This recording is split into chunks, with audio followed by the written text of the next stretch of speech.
আসসালামু আলাইকুম রহমতুল্লাহ।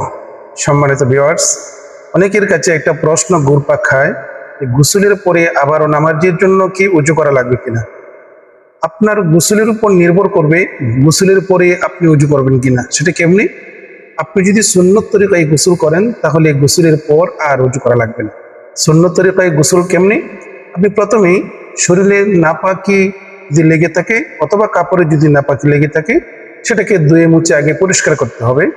তারপরে দুনো হাতের কবজি পর্যন্ত ধুয়ে নেবেন, পানি দ্বারা কুলি করবেন এবং নাকের ভিতরে পানি দিবেন, সমস্ত মুখ ধৌত করবেন।